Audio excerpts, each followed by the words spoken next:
But I'm just so glad it's skateboarding. It's been the one thing that came to me at the right time. It could have been anything I imagined, but skateboarding was what it was. So I love skateboarding to death. That's right when I found skateboarding. Like my friend showed me it and I was like latched onto it because it was the only thing at that time that was really fun and like my escape. And I fell in love with it, you know?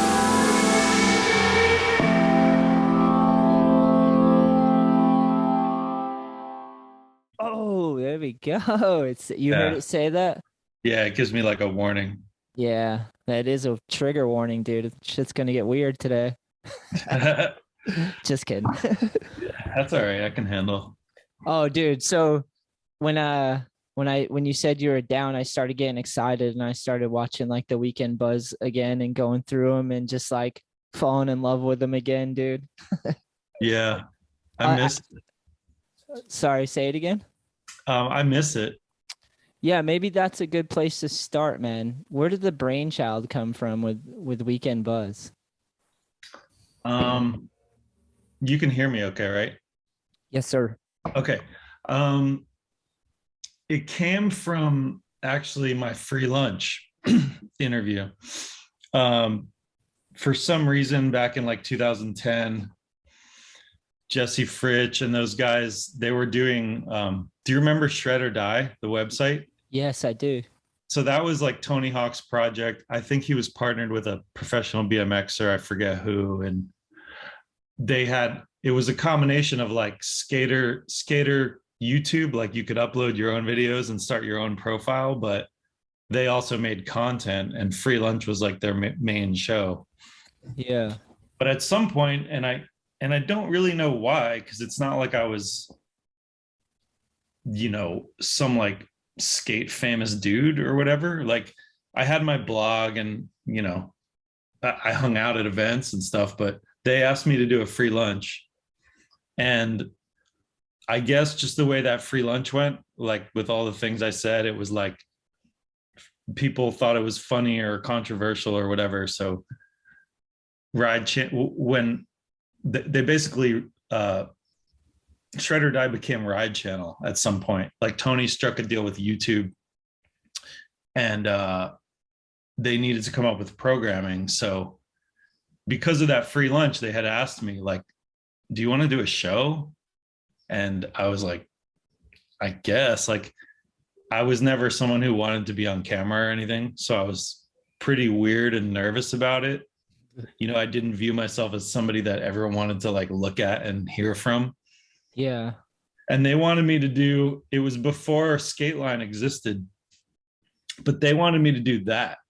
They were like, we wanted someone to do like a Weekend Update or a Tosh.0 type show. Oh, yeah. And I was like, I get it, but I just don't think I'm that dude. I know you guys think I'm like a hater or a shit talker or whatever, but that's not really my thing. Like I like to point out silly, funny shit, but I'm not here to roast anybody or like hurt anybody's feelings. You weren't like intentionally trying to be controversial. No. I'd just be like, this is silly or this is whatever. But I don't know. I think a lot of people had like the wrong impression of it from my blog or whatever. And also I was just old. I was like in my mid 30s. I was, I'm like, I don't want to be like, what do you want me to do? Like make fun of Sean Malto when he's like 18, like that's so weird for like an older dude to be like roasting little kids, Yeah, dude, that could have been really weird. And I just think like, no offense to anybody doing that kind of shit, but I just think that's too easy and it's old. Like it gets old quick. Yeah, and like I get it. It's funny. It's how skaters have always been. But for me, like just being like critical of skaters and like it's just old. It's so easy to just be like, oh, his pants are whack. Let's make fun of his pants for a segment, or you know what I mean? Like, so I was just like, hey, I've been doing interviews for magazines for like 10 years. I have an idea for a show. And they were like really apprehensive at first about another interview show, so. Well, because like free lunch was not really it was an interview show, but there's no like host. It was just they popped the questions up and they reacted, right? Was there another one? Sorry, was there another one on the channel? There wasn't, but at the time, this is going back to everybody suddenly being like, no one has an attention span. This is 2011, right? Yeah. So it was before podcasts got long. So they were apprehensive to do Weekend Buzz because they knew it would be a longer format and it would just be people talking, and they wanted like silly stuff and fucking skateboarding and slams. And I totally get it, but I was like, this is the only thing I can do. Like, if you want me to do a show, this is the only thing I think I can pull off. And so they agreed to it. And it was rough in the beginning because they were like, it's too long, it's too boring.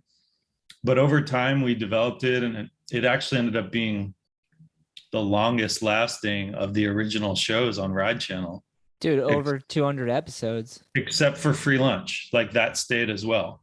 But Yeah. everything else, I'm pretty sure, like, and this isn't me throwing shade at anyone, but there was like a Birdhouse show, there was like a Zero Jamie Thomas show. There were so many different shows over the years, and somehow we outlasted, you know. And so they let me go longer. And you know, I think about it now, I was trying to get long format shows, and when 9 Club came along, it totally proved what I was arguing. Yeah. You know, I don't mean arguing in a bad way. Like, Ride Channel was amazing, but 9 Club proved to me that people did have the attention span, because that thing blew up and they were doing really long shows. And I was like, there was a point where we were still doing Weekend Buzz while 9 Club was going. And I was like, look, they're doing long shows. You guys didn't fucking believe me, you know? But yeah, that was kind of all how it started and went. Like, it just was like me rejecting it came from my Free Lunch, and then from me rejecting a Gary Rogers type concept. Yeah. And just doing what I know. That's all. It's like, I love that you did that. Because I don't think I'd want to see you in the Gary Rogers role for sure. Maybe for a little bit. For sure. And then coincidentally, that Gary Rogers show through Metro Skate Shop, they had their YouTube channel, and that show popped up like a couple months or like a year after we started Weekend Buzz. So then Ride Channel grabbed them and brought them into the channel before he was at Thrasher. Oh, so yeah. they ended up getting their Gary. They got the show they wanted, and then Gary became Gary. So it's way better that I didn't try to do that show, because now there was Weekend Buzz, there was Skate Line, like it all worked out, you know? Yeah. I was like rewatching it again, and there's some editing, but not really. Like, did you guys go for how long did an average conversation go for? Because by the end of it, it was like 20 minutes each episode, right? Yeah, and we'd do like 2 or 3 parts. The parts thing was one of the things I had to deal with. Just, it was part of the deal with YouTube. Like, Okay. so YouTube had ways they wanted things to go, you know, and at the time they thought splitting something into 2 parts would draw more visitors and views than doing one long episode. Yeah. So that was one of the things I had to deal with. That was like kind of frustrating, but it wasn't that huge of a sacrifice. But yeah, so we would usually tape anywhere from like 90 minutes to 3 hours. Whoa. Oh, so then it would be chopped up into multiple parts. That makes sense. Yeah, and even just the edits, like if you look within one part, like I'm a big fan of editing. Like, I don't want a lot of empty space, or like, I like things tight, like cut tight, and maybe you don't get the full natural experience like you would with 9 Club or something, but I just like the faster pace of it, you know, and not having any like extra baggage in there. I like the 20 minutes with like someone like a Retta, because like 20, although I wanted more at the end, but it was like a dense 20 minutes, you know? You're like, just him talking is like a character in itself, you know? Yeah. And sometimes it would be like a slow 20 minutes, you know, like I forget who was on with like Matt Bennett, but Matt Bennett didn't really talk, and Brockman didn't really talk when he came on. So it's like, you know, again, nothing against those guys, that's just their personalities, but it was like, sometimes it's excruciating, you know? Or like, I remember the McClungs, Trent and Trevor came on. Yeah. But they were young, they didn't have a lot to talk about. It's not like they weren't on Plan B and Primitive like they are now, you know? Yeah. They were just like little kids that had nothing to talk about, and it was cool to have them, but it's hard to extract a an entertaining, it's hard to get an hour and a half, 2 hours out of them that can then be distilled down to a solid 15 minutes. Yeah, especially with the age gap. I mean, I have like my friend Jensen on. He's like a little younger. He's hitting like he's a young adult now, but like he's like borderline, like I can have a conversation with him, but then it just turns into me kind of making fun of him because he has no life experience. So I'm just like, Yeah. really, like just cracking jokes, Yeah.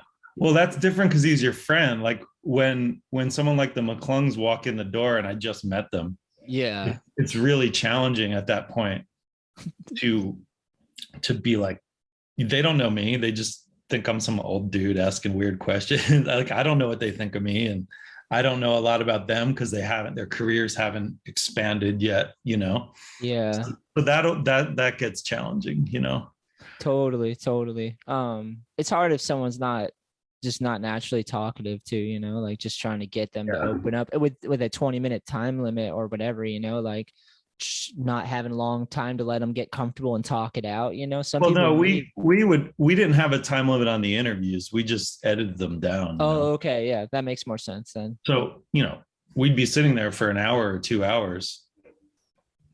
Some of them would go shorter because there wasn't as much happening, I kind of liked it about that. It seemed like it wasn't script. You guys didn't really script it. You just kind of sat down and like, this is it, dude. Yeah, I mean, I made notes. Yeah, I made notes and did research, but there was no like plan, Was Erica in them all? Was she in from the beginning? Yeah, so Erica was sort of my choice from the beginning. I kind of wanted that female energy. I wanted to do something different. Plus, she's so social. Like, she's friends with everybody.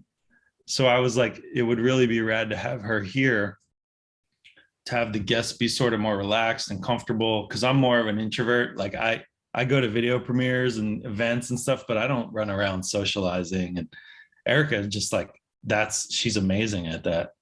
So having that female energy and having like an attractive woman in the studio and having her friendships, like, and then her and I were friends. So I knew it would be like a cool dynamic that was just different, instead of just guys. I didn't want it to be like a boys club, Bunch of dicks in the stew, bro. I mean, I just want it to be different. And again, I it's no secret that I'm a huge Howard Stern fan. So I admire that Howard and Robin dynamic, because you have the energy of both, those two genders and just the differences. And I just thought it would be cool, and it was, Yeah, I appreciated it. And shout out to double fisting Erica. Choo, choo, choo.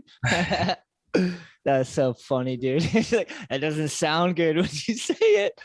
Oh my God. So funny, dude. Yeah, I was just like lurking through. Yeah, Erica was always like a social butterfly. I remember like meeting her, I think through John Goman, actually. I think her and John were like besties for a while. And then like, could be.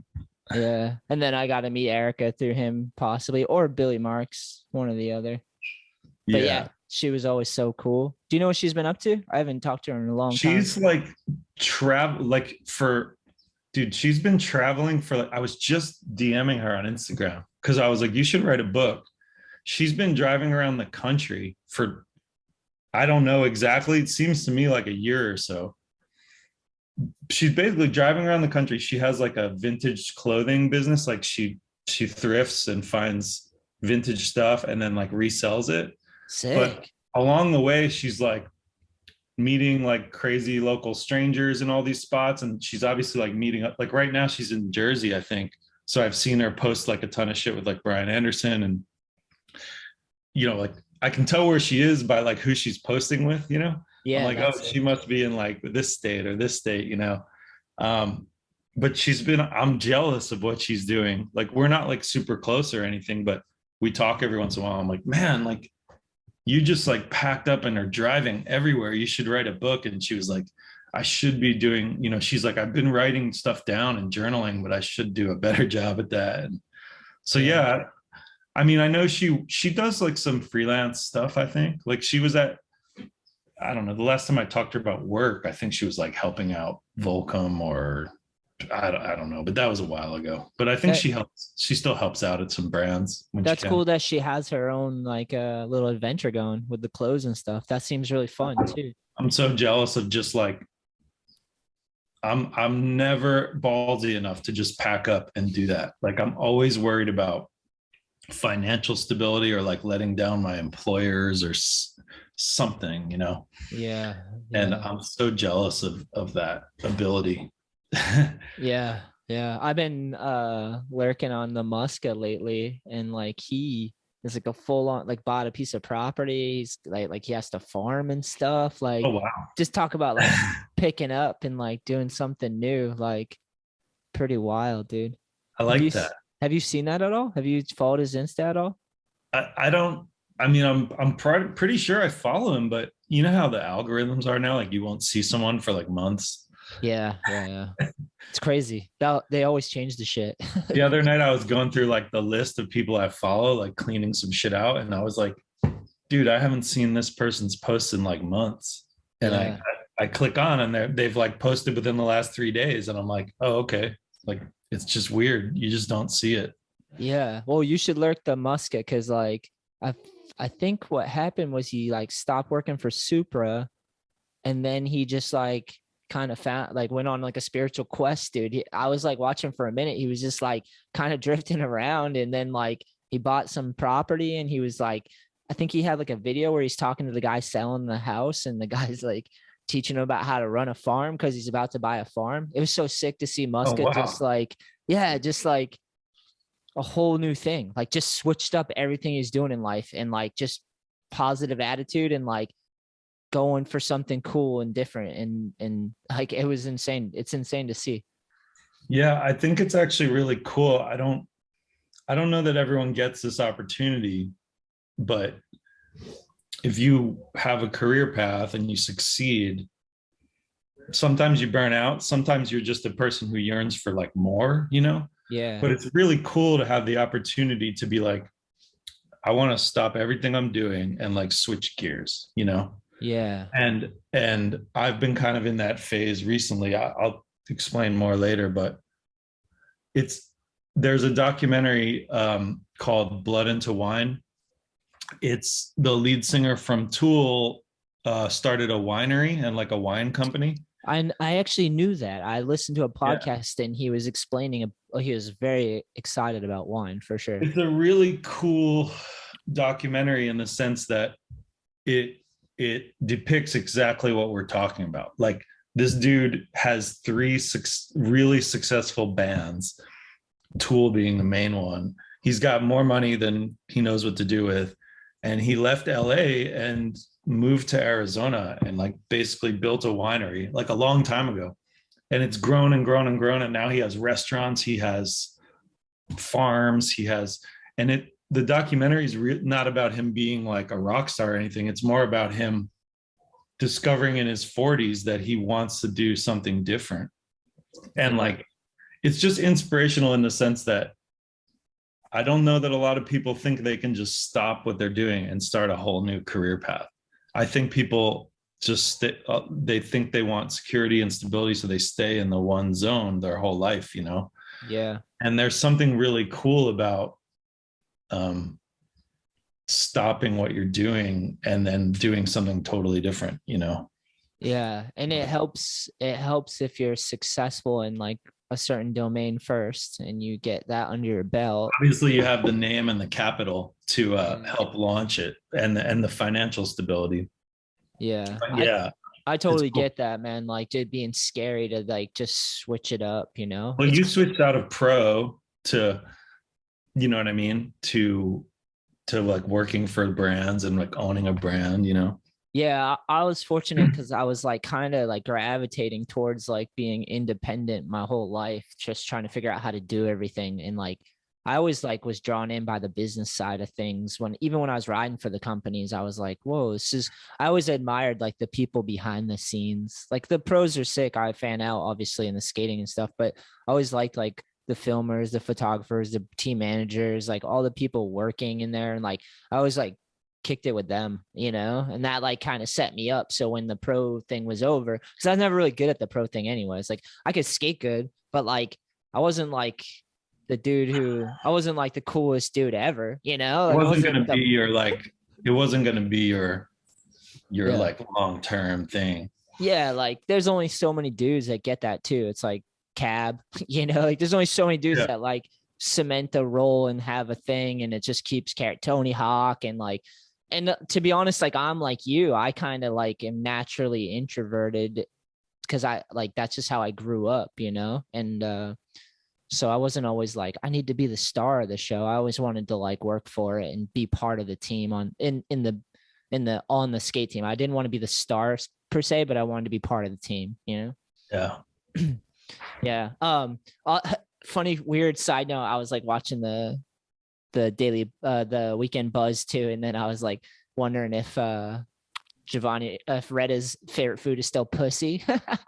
You said that? Dude, he did on one of the episodes I was like listening to. He just came out of the blue with that one, dude. Oh my God, that's amazing. It's gotta be, but if anyone could switch, it's him. I feel like he could, you know. Wow. Yeah, you know, there's I remember little things here and there, but people come at me with details all the time. Like people will come into my DMs and be like, they'll throw out a quote or they'll just say something. Yeah. And I'm like, what are you talking about? And they'll be like, oh, that was from that episode with this. And I was like, fuck, like I used to have a better memory, or I just don't know if it was like so much concentrated like work and interviews and conversations that I just forgot. But you know, I remember I could be like, yeah, the Grasso episode was amazing, or I had the best time during the Shad episode. Like I remember things like that. Yeah. But I don't always remember those like quote, you know, I remember Jonas Ray like spitting beer all over me, but I don't remember like quotes like that. It's so weird because I wish I did. But people come at me with those things all the time, like funny quotes, and I'm like, I said that, or that guy said that, and you know, it's funny. Yeah. Yeah, he nailed it. He was pushing the boundaries then. That was good. There was also something too I was noticing. I was like, oh, in that same episode, it was talking about weed. It was less like nowadays I feel like weed's nothing. Like it's not even, but then like Huff was on the show and you guys were just talking about smoking weed and whether he did or not. And the weed sucks. Yeah. He was comfortable. You could tell it wasn't like as comfortable. Like weed's not even a thing anymore. Like talking about weed, I don't feel like is a thing at all. Like it's not. Yeah, I think he was being professional. Like he was being the owner of Huff, you know, in that moment, you know, instead of just going like, yeah, I love sativa, you know, like he wasn't just diving into it, but you can tell he was a big fan of weed. Yeah. He is very professional. The Japanese maple leaf. That's what he called it. on the socks. It was over 200 episodes, right? It's a lot of episodes. Yeah, I think it was along the lines of like 130. Oh, really?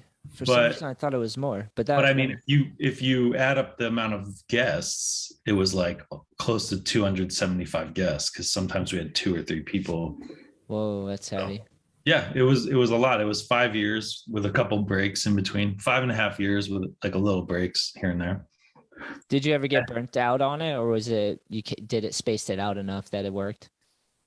Not burnt out on the show overall, but there would just be like sometimes, you know, you inevitably have conflicts or creative differences, and sometimes you just be like, fuck, like I just need I'm over it for the week, you know, like I just want a week off. Or like for the first couple of years we did it every week no matter what, and then it got to the point where it was like, okay, like the editor is turning these things around in like 4 days. It's insane.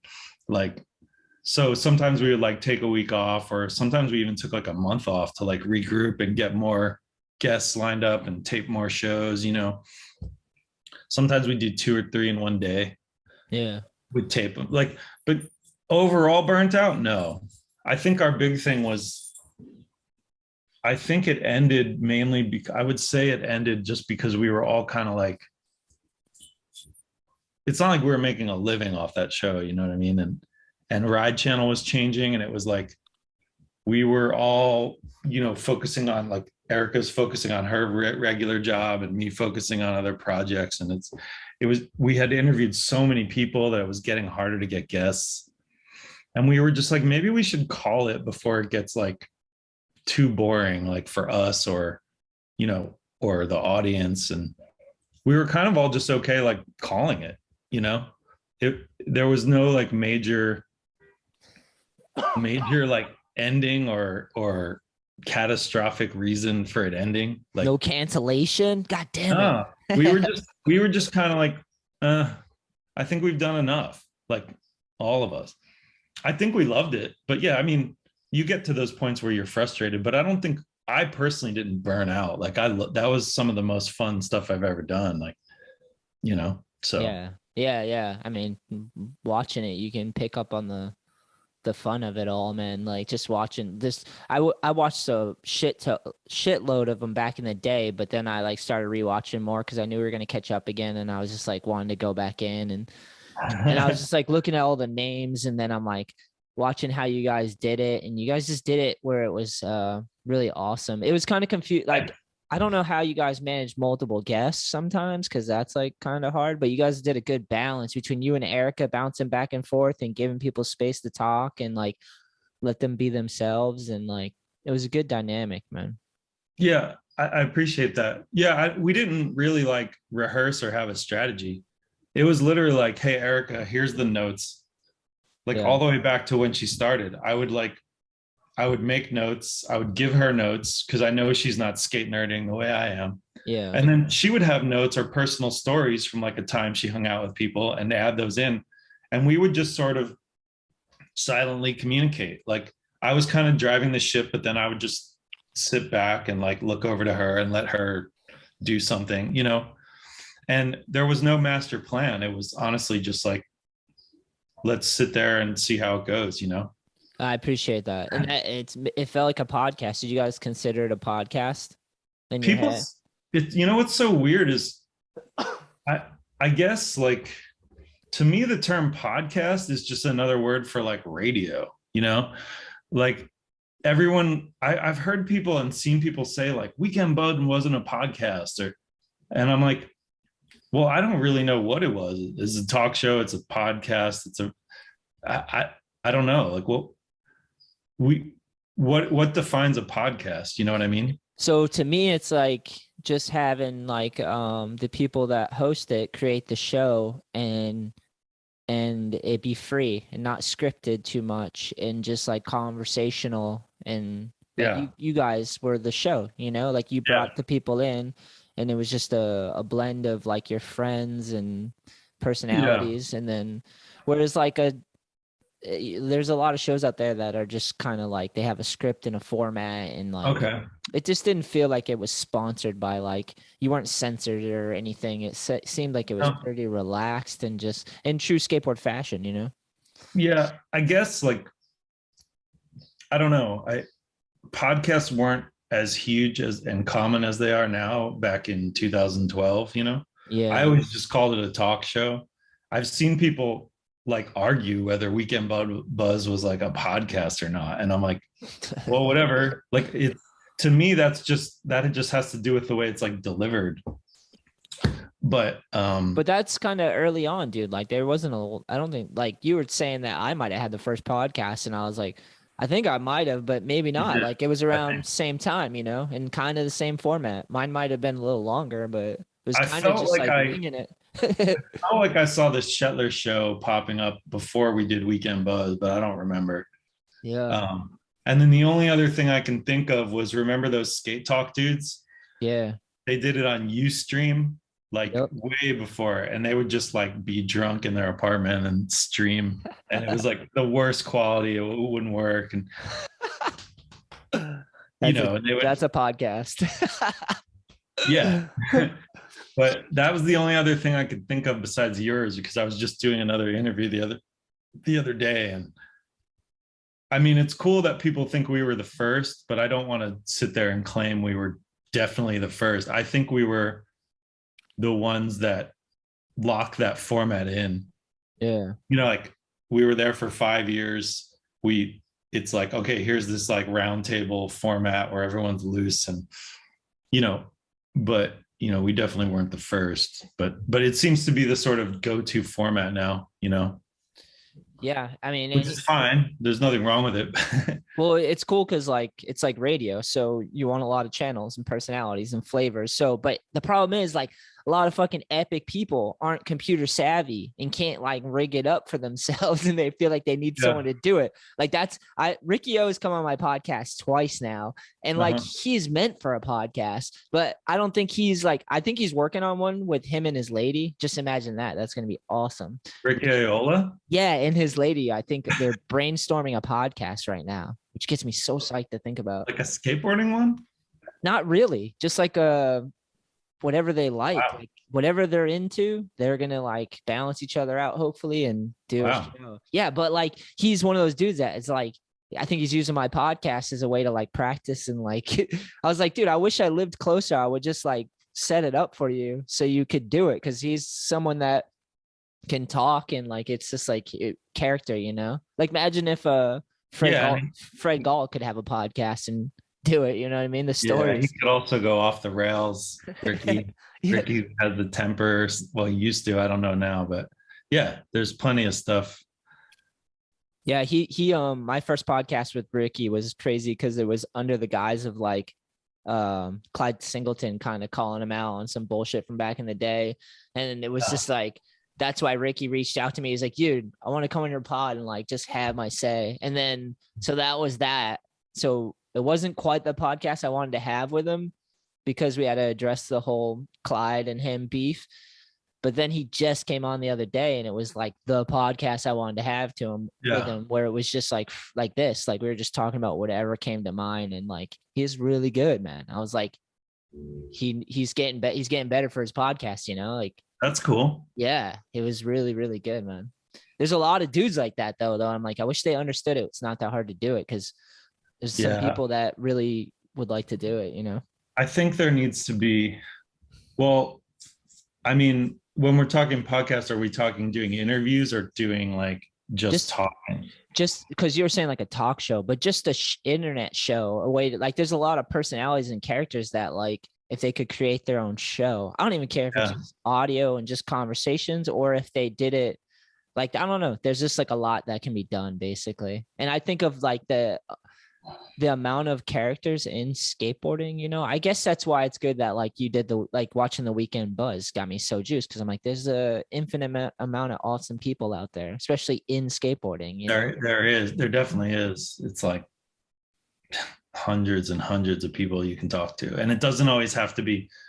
I think the difference now with some of these podcasts, or like even the independent websites that popped up over the years, like a Jenkem or something, you don't have to limit it to pro skaters either, which is what the media used to be like, right? Yeah. I would never have an interview in the Skateboard Mag or Transworld or Thrasher, you know, or even like a team manager or a filmer, you know. And so now when you have the freedom to go outside of those boundaries of like what a traditional skate magazine used to be, or even Epically Latered was kind of like a long form documentary about one, you know, like a documentary about one skater, right? But it was a series. Once you get outside that barrier, you can interview whoever you want or talk to whoever you want. And with Weekend Buzz, it was like, well, there's some team managers that are super funny, or there's some filmers that are super funny. You know what I mean? Yeah. So we would have, we had no rules as to who could come on the show, you know? Yeah. And I like that. That was probably, I don't know, that might've been, I've never thought of it until right now, but that might've been something we did differently than prior to that, was have like Lanny Rhodes or Mike Sinclair, or, you know, behind the Chad Foreman, like behind the scenes people. Yeah. On Chad, the show. Dude, all those guys are awesome. Chad too. Yeah, we had a ton of people like that, you know, who, you know, someone like Retta was like an obvious celebrity from the barracks, but we had a lot of people who were just industry people, you know? Yeah. Yeah. I guess it's not, the podcasting is not for everyone, but like I just think of all the characters and I'm just like, it'd be cool to check in with them, you know, like some people you just lose. They don't adapt to the technology or they don't care to, and you just like don't ever hear from them again. No more magazines, no more video parts. It's just Yeah. like you're just like gone. But I think thanks to, again, things like podcasts or Jenkem or whatever, and a lot of other independent sites like Muckmouth, Yeah. like people are going digging. Like they're like, oh, let me interview Josh Swindell, or let me interview Frankie Hill, or let me interview who's the dude, Danny Gonzalez. Like Oh, like we've seen all those people come like back from nowhere to do these interviews. yeah. For Sean, like, and I think that's cool because that wouldn't happen in traditional media. And I think our podcasts and things like Jenkem have actually forced the other media to evolve, Yeah. and and to realize there's value in more than just covering the same, like the 10 major pros every month, or the hot up and coming dudes. There's more content out there, and more Yeah. interesting stories. Yeah, and you can never like, you got to talk to people multiple times and shit just comes up and you like forget stuff, and it's never enough time either. Like I'll talk to someone. I talked to Ricky for, all right, so Ricky did a podcast with me before we even hit record just because Ricky can talk, Yeah, I've had that happen a bunch. Yeah, it's crazy. And then how about the worst is like, have you ever had like issues with like the episode getting fucked up, like technical issues, like not Yeah, recording or the audio sucked, or that's a nightmare. yeah.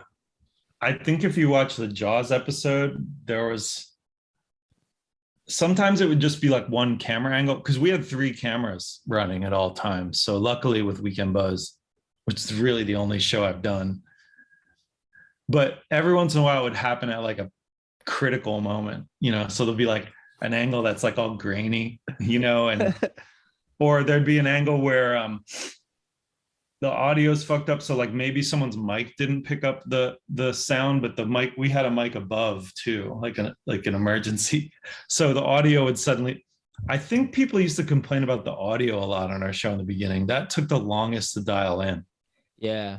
because I talked softly at the time, so they had to mic me differently than Erica, and then the guests are drinking, and then the way the room was, it had a really tall ceiling. Yeah. So I think our audio was shit for a long time. I remember seeing comments about our audio, and even people in the industry would be like, dude, the audio sucks. And I'm like, hey, like, I'm just there to do the interviews. Like, but yeah,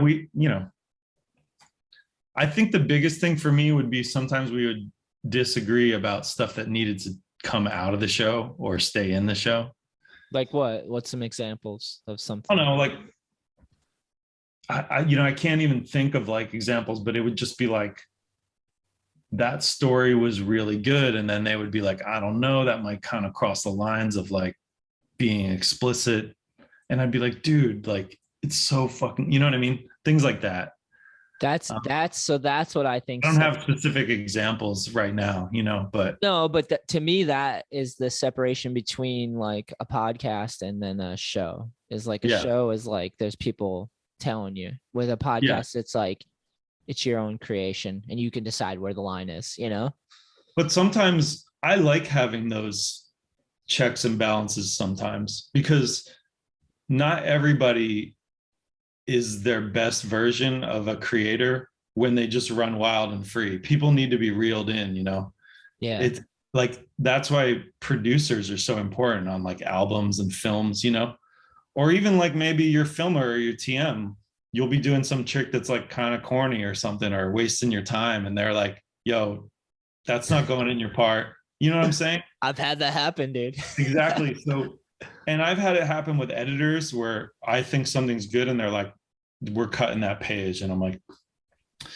I understand it now. Like, most everyone needs someone reeling them in to make them a better version of themselves. Because if you just run wild and free, you're just gonna go forever and maybe water down what you're trying to create, or kook it, or Yeah. I liked having those checks and balances of somebody else being like, no, this part's not so good, or we can leave that out. And I appreciate it more now. I was a different person back then. I was a little like maybe angrier or harsher, but I also,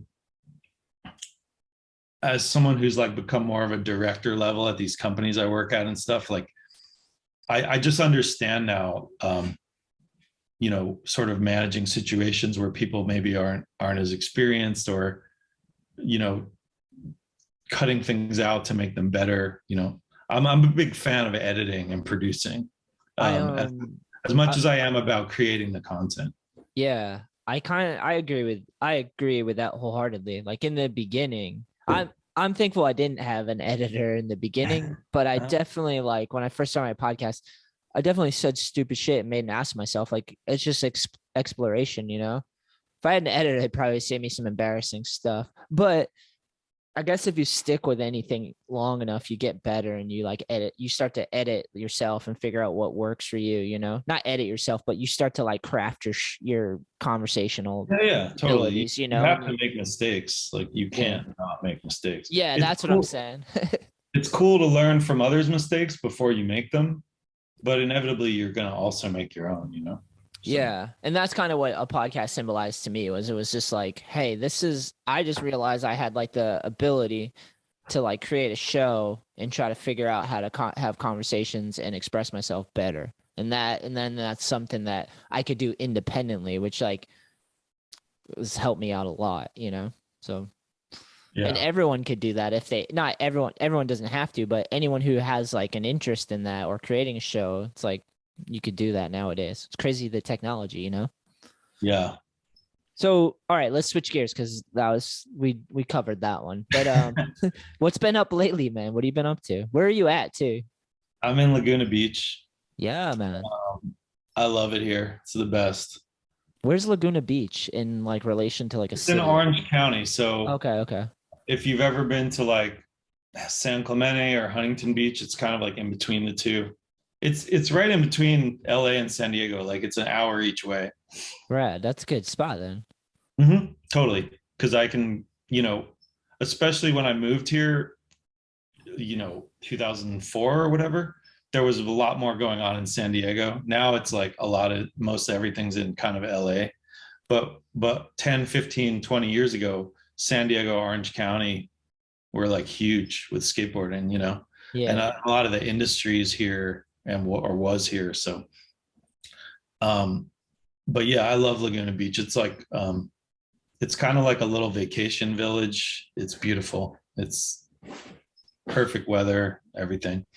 Yeah, that sounds awesome. But yeah, so it's interesting. Like kind of after Weekend Buzz, I was mentioning before, I've always had full-time jobs. Like, you know, I worked at Soltech for 8 years, and then I worked at Element for like 7 or 8 months. And then what'd you do at Soltech? So I was basically like the web, digital, social media guy. But that started in 2005, before that was really a thing, you know? Yeah. So I was at Etnies, like doing the blog and doing the email newsletters, and then that evolved into social media. And then over time I was, you know, doing a little e-commerce, and then I was working for and then I worked for eMerica and Altamont. I worked for all the brands, and then I went to do the same thing for Element for a little bit, and then I helped Heath and P-Rod launch Primitive skateboards. Yeah. Worked with them for like a year and a half, like launching all their e-commerce and digital, and then now I am the director of marketing and sales for USA Skateboarding, which is Team USA. Yeah. And I'm working on, you know, I'm basically running, like, the main thing I do is run like the merch program and, you know, a lot of marketing and digital stuff. I have a guy who does social media for me, so I'm not sitting on Instagram all day, like posting, you know? Yeah. But I'm working on a film with Ty Evans. We're finishing up the Nija documentary right now. Wow. Tell me, is there a title? No, it's not my project, so I can't say a lot. I don't want to like bum anybody out. Okay. But it's fucking amazing. Like, just obviously we all know about Nigel's family and his past, but this is such a deep dive into it where it's like insane. Yeah. And with Ty doing it, of course. So, and then I'm working on 2 other little film projects. I'm helping Mikey from Illegal Civ. He did the North Hollywood film like earlier this year. Well, I don't know if I know that film though. Was it just So it was like a movie. It was on like Apple TV Plus and it was in theaters. Oh, right. But Mikey Alfred, who owns Illegal Civ, like he makes movies, he kind of, his family was like kind of in Hollywood, and he's working on another film, and I'm like helping a little bit with the script there, and then I got another project possibly with Ty coming up. So yeah, we were talking about career shifts earlier. I went from like being the writer guy to, now I'm working in some film, and I'm director of marketing, and I'm going to start a book soon too, I hope. That's sick. I have an agent friend I didn't really pitch it to. I was like asking him, I'm like, I think I have a book idea, and he liked it. And he's like bugging me to start it or finish it or both. So I would really like to sort of shift my focus and be able to start sitting down and putting time into that. So I'm up to a lot. I sold the candle business that I started. I did. Oh, no way. Because my podcast studio smells like straight weed and beer. Is that the cannabis one? No, this is It'll say on the bottom, be careful. Don't spill the wax though. No, I know. I can't read it. I had too much beer right now. Yeah, so I started that brand. It was successful, and I sold it in June. That's awesome, dude. Which was rad because I was profitable. I could have just stopped, but I wanted to sort of like see if it could carry on, Did you spill wax on yourself? Yeah, a little. I told you not to, and you did it anyway. It's not that bad. Oh, it smells so good though. I'm kind of happy about it. It's soy wax. It's okay for your skin, and it'll come out of your clothes too. And truthfully, I'm starting to cramp up in my hip right now. Oh God, it's because I went skating earlier. Oh God, hold on. I'm gonna get over this. There we go. Oh, okay. It looks so wrong because all I see is from the waist up. Yo, that's awesome, dude. That's so cool that you created something. We're able to sell it. Like, yeah. That's rad. Like I said, the first time you ever did something like that? Yeah, like started my own 100% thing and then sold it off. Yeah. Yeah, like a brainchild, and then I mean, other than like it doesn't even count, but I like bought a condo in Jersey and rented it out for 15 years and sold that too. But that kind of counts. It's a different thing. Yeah. Different kind of whatever entrepreneurialism or whatever. But yeah, no, it was a really cool experience. And there was nothing wrong or bad other than I just didn't have the time to focus on. The problem with the 100th acre was it needed to grow. It was growing and I couldn't handle it alone. And then I had all these other opportunities, like Ty wants me to work with them. And my best friend, Josh Friedberg, offers me this job with USA Skateboarding. And I've got all these things that I wanted to do. Like I've always wanted to like transition into film, like bring writing to film, and the opportunity to work for Team USA is obviously to me a no-brainer. I know some people think it's corny, but dude, if I can be part of something new and that huge and go to the Olympics, I'm going to do it. So I had to offload the 100th acre just to be able to function at these other jobs, and then I recently helped Nigel and his mom launch Disorder, and the same way I helped with Primitive, like just getting their e-commerce off the ground. And I worked with them for like 8 or 10 months on that, and then now they're doing it. Now the training wheels are off, they got it on their own. That's so cool. Yeah, I like do all these cool little things here and there, but always maintain like a full-time job just to be safe. Yeah, that's good, man. Because that just gives you it's sometimes you can drift off if you don't have that like full-time job, or just like working for other people a little bit, maybe not full-time, but just Yeah. serving other people or working for them, and like you can just drift off and like get lost, you know. It helps. I always keep like working for other people. I have like multiple jobs, and like Yeah. I could like work for myself full time, but there's like other people you can help and be a part of, and like it helps, keeps me grounded, you know. Yeah. That's cool. It's a Yeah. balancing act though, because I'm like sometimes taking off more time with this or putting more time into that, or you're like it backfires because you want to be working on this, but you've already committed to that, and you're like, you know. Yeah. No, sometimes I'll get like a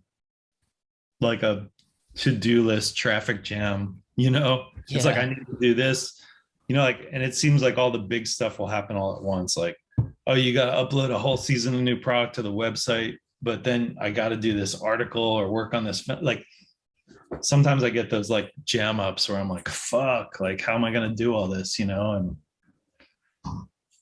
But yeah, it's good. I wouldn't have it any other way. I like the stability of a full-time job. I've never had the balls to just say fuck it. And I really admire people who can be like, fuck it, I'm gonna just move to California and try to be a pro skater. And they just go balls to the wall, or like be a musician. And they're broke and they're sleeping on couches, but then they make it work. And then they do it. They do the thing, you know. But Sometimes I've that's the never only had the way. balls. Yeah, no, and I believe the idea that it's like you have everything to lose might make you work harder, you know.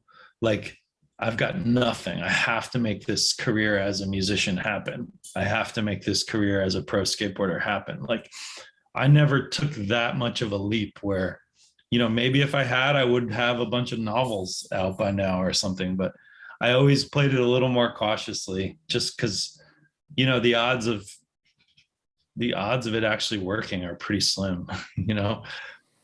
Yeah. That was kind of where I started in skateboarding. It was kind of just like all or nothing. So I totally get that, dude. And we're seeing a lot of pro skaters now figuring out careers, or having, like, you know what I mean? Some of them are going into real estate. Like, I don't mean this in a bad way, but they've devoted their whole life to skateboarding. A lot of them didn't go to, you know, didn't finish high school, didn't go to college.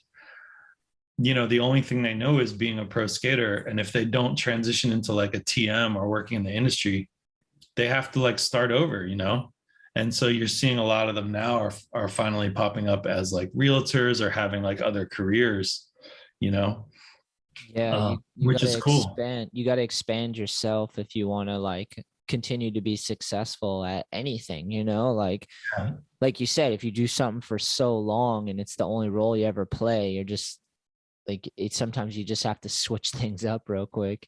Yeah. Definitely there's a lot of people that have a hard time doing that. They turn towards drugs and alcohol, or just like you see someone and they just haven't updated and they're still stuck on the same role that they were, you know. Yeah. Like the high school football, like the Al Bundy, he's just stuck on like being a champion and poke high, you know. Yeah. Yeah. And I mean, there are those people that they're just sitting on a couch and they peaked in high school and they're miserable, you know, and they don't think they can do any more than they did, you know. Yeah, for me, I was kind of like that when I started skating. I was just like, this is all I want to do. So it's all or nothing. And I just was like, I'm going to be a pro skateboarder no matter what. Drive across the country, meet who I got to do, skate, whatever I got to skate to make it happen. And then it just like got to the point where it was like, okay, I've like grinded the biggest rails I can grind. I've been in all the magazines that I was like really fortunate and had video parts, got the boards, got the shoes. And then it just got to the point where it was like, what do I do now? Like, either I have to expand myself and learn new skills and figure shit out, or I'm going to be the guy who used to be pro and like still chasing that fucking thing, you know? Hey, get over here. What's your cats? You got cats? That's my dog. Hold on. I'll grab Dogs. Your dog's causing a ruckus, bro. her. Make an appearance, right? Yeah, bring him in. I got 2 dogs. Come here. What kind of dog is this? Hold on. Get over here. Where are you going? Oh, I like your apartment here, your house there. It looks awesome. Thanks. Oh, dude, a French is a little bulldog or French bulldog. Who's French that? bulldog. You are so cute. What's his name? Her name's Bardot. Bardot, you are a beautiful princess, Bardot. Getting it? You hear that? You hear your friend? Oh, dude, I have she's not a French bulldog, but she's like looks like that a little bit. My Emma, she's a beautiful dog. I love her. Do you have any cats or just dogs? No.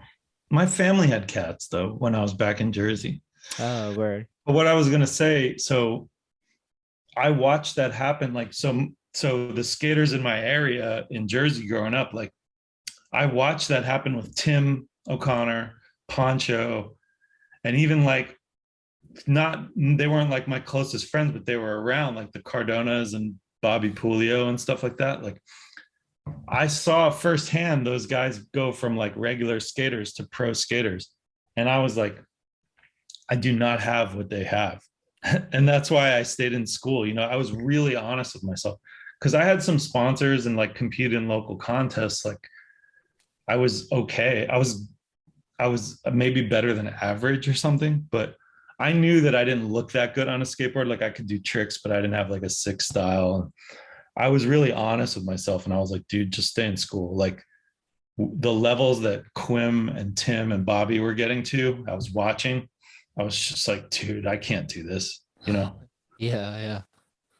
Tim would come back from California, like go to California for like 2 months and come back and know so many more tricks. And, I was just sitting at the Hoboken ledges doing my same shit over and over. And I'm like, I'm never going to be a pro skater, like stay in school. So And the crazy thing about Tim is like he could do a basic trick, but he has such good style. You know what I mean? So it's like hard to like be like, I can do that ollie like him, because it's really hard. but I just saw those were all guys that they literally like, they were dropping out of high school and like fully committing, like we were talking about. Yeah. And I just didn't have the balls to do it. And I was also honest with myself, like, I'm not that good. Like, it would be a bad choice for me to not go to college to try to be a pro skater, Yeah. And I made the right choice, thankfully, Yeah, if you're gonna do that, you gotta like really gotta be like, fuck it. You gotta really want to do it. You gotta be like, this is what I'm doing. Otherwise, it's not gonna happen. Because there's other people that want that so bad, and they'll do whatever it takes to get it, Yeah. Just crazy. It's weird. So, it's weird nowadays because like the industry's changed so much that like I don't know if people really know what like the standard of a pro is anymore, in skateboarding. I don't know. Well, yeah, I think it's gone from you have to be the best to this more diverse, like there's room for everybody as long as you bring something, Yeah. And I think it's cool. Like I'm not mad about it. Like it's almost like it's like an expanded version of like, remember how you would have like you'd have like your handrail guy, or then you'd have like a Dennis Buznitz or somebody, or like Daywan, who was like super tech. You have all these different varieties of skaters. They don't have to all do everything, right? Yeah. So now I think it's expanded into, this diversity that's beyond just what kind of terrain you skate or what kind, are you Hesh? Are you tech? Are you transition, right? That's what it used to be, right?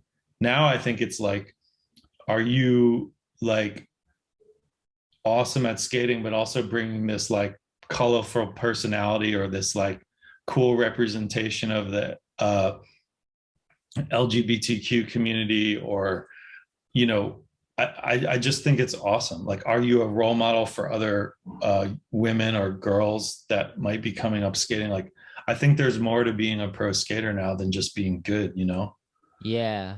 Yeah, I like that too. I think too, because we have the technology now where it's not like a brand. You can build up a following and you can build up your mission and you can get other people involved and you can kind of like build something that people prop you up, and you don't have to be the best you don't have to grind the biggest rails. There's value in other things. Yeah, I agree. Well, it's like there's brands coming out of communities almost, like Leo Baker's brand, or the Skatism magazine, or you know, there's, I don't know them all, but there's like a lot of like LGBTQ focused like Instagram accounts that sort of like spawn into brands and female, you know what I mean?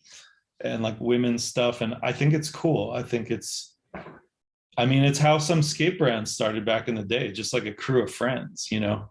Yeah. Yeah. It Yeah. wasn't like they were all necessarily the best skaters or something. It's just, I mean, I'm sure New York started that way or something, you know what I mean? Like Definitely. just a crew or like a vibe or an idea, you know, an Yeah. aesthetic. And I just think we're seeing more of that now. Brands that are representative of like lifestyles or personalities, you know, not just like, you know, skulls or cool graphics or whatever, you know. Yeah, fucking Yeah. hash. Yeah. There was a moment where it was just like you had to be the best ever, you know. Some of my favorite skaters weren't necessarily the best. They just had like a different angle or like a personality that complemented their skating, and that made them the best, you know. Well, I mean, look at like, you know, look at like the tilt mode videos, you know, that's like a good example, you know, that's Yeah. like a crew of friends who had some amazing skaters and some like regularly good skaters and some homies, you know, but we loved that and we loved that crew and like Enjoy came out of that, which was like amazing, you know, Yeah. but that wasn't all based on just like amazing skaters, you know, Yeah. or like It was jump definitely on like this, it you was know. like personality driven to some degree for Well, sure. and it's the dynamic of that crew. They just embodied skateboarding at the time. Like it was fun, it was silly, you know what I mean? It was good skateboarding, like, you know, so that's, I think there's more to it than just being like a hammer company where every pro is like the best and, you know, like the original Plan B or something. Like that was like everyone was like shockingly good. It was strictly business, you know. Yeah. Yeah, it's intense, dude. So now there's like lifestyle and personality and you know built into the brands and the concepts, you know. It's cool. I Yeah, like it. I agree. I agree. Because sometimes it's not the gnarliest person that keeps the fire going. Sometimes that gnarly person just burns out or annoys everyone. You ever have that dude in the session? He's super good, but like doesn't talk to anyone. Is kind of a dick. You know what I mean? It's like, I don't know about him, but there's someone over Yeah. there that's like trying to figure out a curb trick, but they're awesome to hang out with, you know? Yeah, and that's where you gravitate and have the funnest times is like you just end up playing like a you know, an improv game of skate in the parking lot, or you find some stupid fucking planter to skate on, and or sometimes you're not even skating. Like after the session, you're just sitting there drinking big gulps and like throwing rocks across the parking lot, or you know, it's like 3 in the morning. You know, like the funnest times I had were like sitting somewhere at like 3 in the morning after skating all day and just like sitting on a curb outside of 7-Eleven and like bullshitting with my friends, you know? Hell yeah. Like Yeah. that was my best memories are doing stuff like that. Of course, I don't remember all the tricks I've done. I mean, I don't remember every single night at the same spot for years straight, you know, skating behind some mall, you know, but I remember like sitting there laughing and like, you know, throwing a drink at my friend's head or someone doing something to me, you know what I mean? Or like having some crazy dude walk by and try to fight us. You know, like I remember all that non-skating stuff, you know, Yeah. and that comes from just being out there riding skateboards. Yeah. That kind of makes me just think of the 90s when it was just like it was like sick skating, but it was like heavy style and like lifestyle hanging out and all the city stuff and vibes. Yeah. And like it wasn't just hammers, it was like a whole thing, you know? Yeah. It's crazy nowadays, Rob. I'm like the old person at the skate park. It's insane. I'm 38 now. I'll be 39 in November.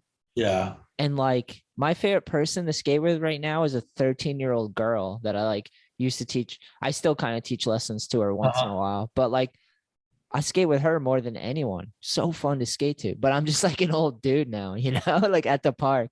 Just I'm like a Clint Eastwood character out there, dude. I mean, I'm 46 now, so it's like it's weird.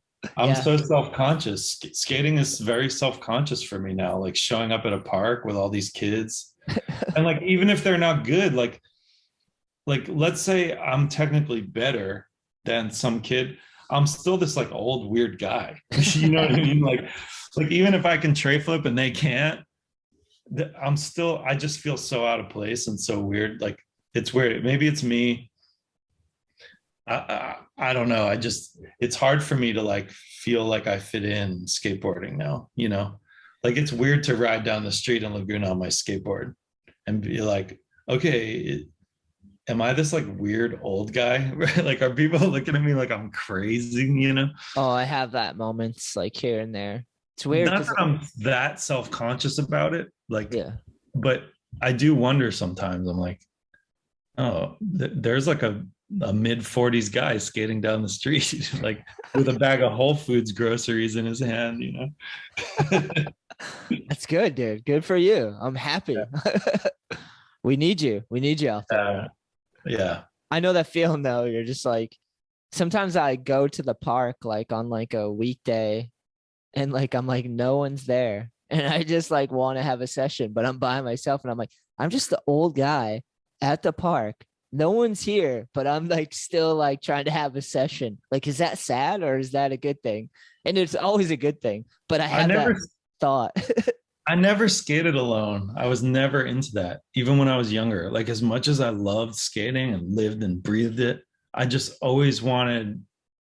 It's actually probably one of the only times in my life, because I'm very introverted and, you know, dealing with this new autism diagnosis and stuff. I realized like most of my life, I like being alone and I thrive when I'm alone, but I hated skating alone. And people would always like talk to me like, oh, I just went to the spot because nobody was around and I skated. And I'm like, I would get somewhere alone and I would just feel, it would feel so different.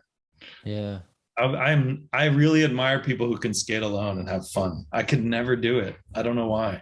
I did do it. It's not that I never did it, but I didn't enjoy it. It was hard for me to make myself go skate alone. I teach skateboard lessons on the weekend just because like it helps me just meeting people and like kids are awesome and like I can help them because I know how to like teach them a foundation so they don't get hurt and they can push and become autonomous. But like I find kids like that are like you were, and I'm like, they need skating the most because otherwise it's going to make them meet people and it's going to bring them out of their shell and hopefully like help them develop these like social skills. And it does. Like a lot of those kids, that's what I tell the parents is I'm like, yeah, skateboarding is going to help him. Like he might not be the pro or whatever, but like skateboarding is going to help this person in life, you know, which is the most important thing. Yeah, totally. Yeah. Do you feel like that? Do you feel like skating helped you like not be so alone? You know? No, because I like it. I like I get really drained when I'm around all it. No, like don't get me wrong. Like when I was younger and like having a session where there's like 20 local homies there and it was so much fun. Like, but I think skating helped me more. I don't know how skating helped me. Like my first instinct is to say that skating helped like my career path and like provide a livelihood for my life. Like, of course I had so much fun skating and I like learned to be independent and learn. I think the main thing that with skating that appealed to me was that you're responsible for your own success or failure. Whereas like with team sports, let's say you're like really good and a lot of other dudes on the team suck or whatever, you're still going to lose, right? And then you want to blame them, or when you fuck up, they want to blame you. But with skateboarding, it's like I either succeed or fail and it's all up to me. And I think that was really important for me as I transitioned out of like little league sports. Like that was one of the important elements of it, is like, I'm going to sit there in my own head and figure out this trick until I succeed. And it doesn't matter that my homie's over there skating a bench with the other homies. I'm stuck over here right now trying to like figure out nollie backside heel, like, you know, and then I'll go over there and join them when it's time and like shred the bench or whatever, you know. That was, I think, something really important to me, to do it on my own and not have to rely. I'm not a good team player. Let's just put it that way. And so skateboarding was really good for me in that way. Uh, Yeah, it that's a taught me gift. how to capitalize on my flaw that I wasn't a team player. You know what I mean? Because to me, not being able to be a team player or being a little antisocial or awkward or shy can be a huge deficit in life. So I think skateboarding taught me to be able to succeed on my own, Yeah. and not need other people. Whereas what you're talking about, skateboarding for a lot of people, probably more people, is about unity and bringing people together. I think I had lots of friends and amazing times, but the actual act of skateboarding taught me how to succeed on my own. You know, it wasn't very often that somebody's like really taught me a trick, you know, like it was just trial and error in my head. And someone would be like, you need to lean back more, you need to turn your shoulders more. But I don't even know that I would listen. I would try it or whatever, but you just have to learn it your own way, you know? Yeah, And I that think that was the biggest thing for skateboarding, was that it wasn't like community or meeting friends. It was just learning to succeed on my own. that's the advantage that skateboarding has over conventional sports, is definitely that you can do it by yourself, or you can choose to have a team. You don't have to be on a team, and you can just fucking sit there and bang your head over the wall if you want, Yeah. until you figure it out for your fucking self. That Yeah. grit, that's like grit you get. I'm Clint Eastwood, and that is grit. Yeah. But Yeah, yeah, no, it was cool. I've never really thought about it until right now, but I would say that that's probably the thing. yeah, it helped me in that sense too. Because when I was younger, I had a bunch of emotional issues, and I used to kind of like get mad with people in my peer group just because like I had heavy shit on my mind all the time, and they were kind of careless because they didn't have to like worry about shit that I was worrying about. So like I would kind of get like pissed off at them, and like, Yeah. which was wrong, I think, at the time. But skating helped me be like work through that, because I could just sit there by Yeah. myself and try to figure out the puzzle until I figured it out, or like humbled Yeah. myself. Uh-oh. Nice. Hell of a Singing. Hold bark. on. Is that a bark or like a howl? It's a howl. Me and my dogs do that all the time.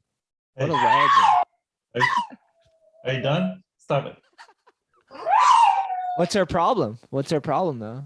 She's tired of not having attention. Yeah, I get Almost that. dinner time too. That's awesome. I love my Uh, dogs. yeah. So once or twice a day we get a 30-second performance from her like that.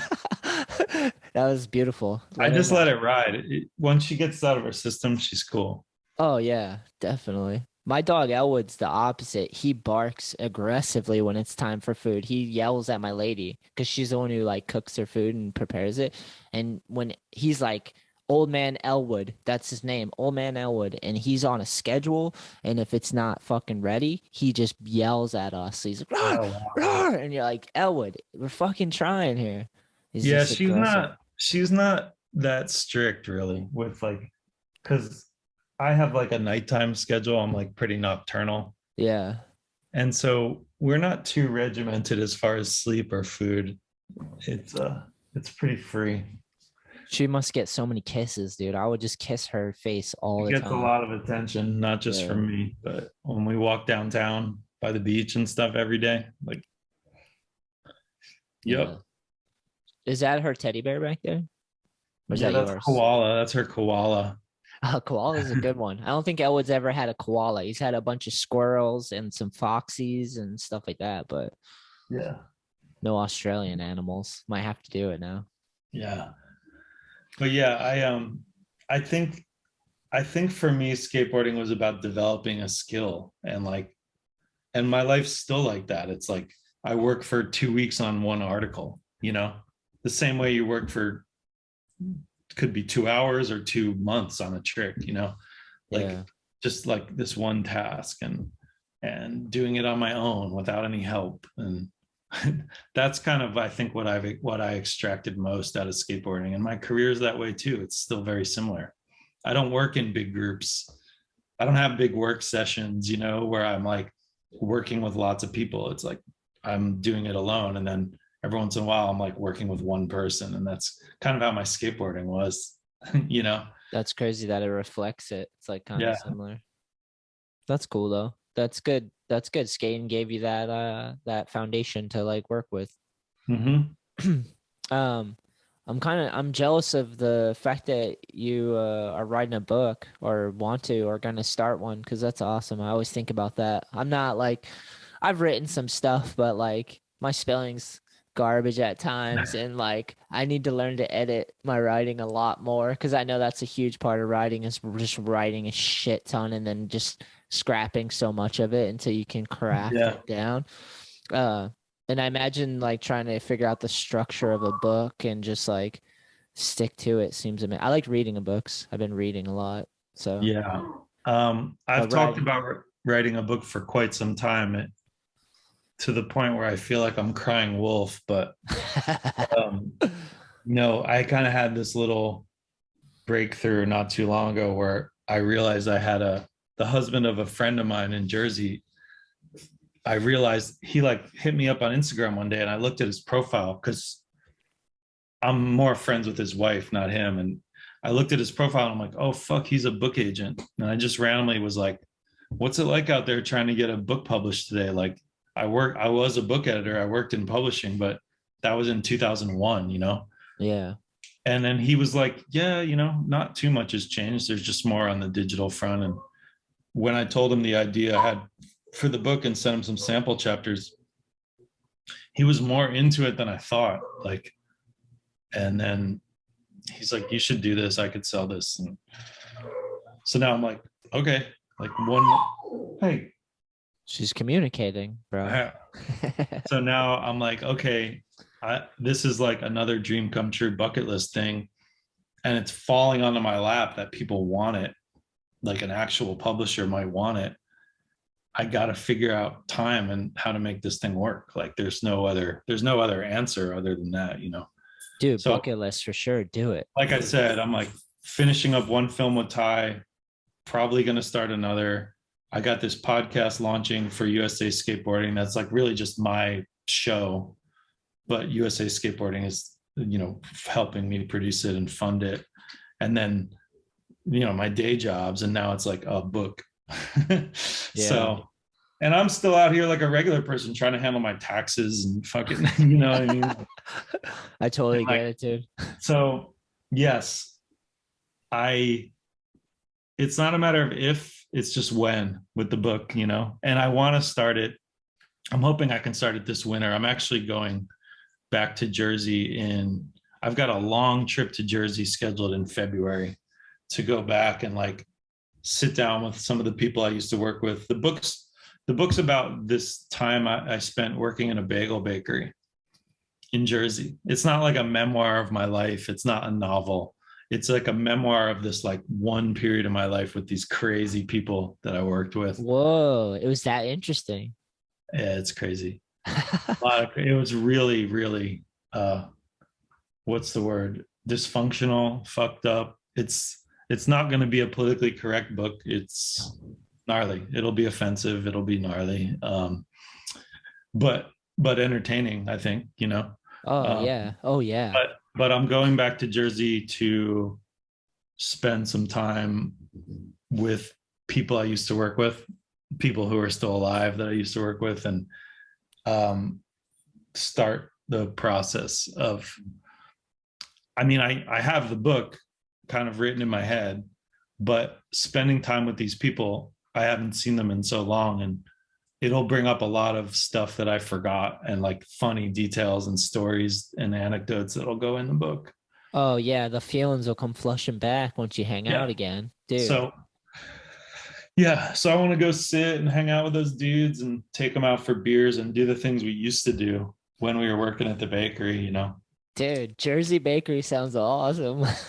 It was a kosher bagel bakery, like a Jewish bagel bakery. And it was That's so even better. up. It was so fucked up. Like if my parents knew what was going on there, I wouldn't have been allowed to work there. I worked there from like age 15 to 21 or something, 14 to 21. Well, It's, yeah. you know, the place should have been shut down. It should have never been operational.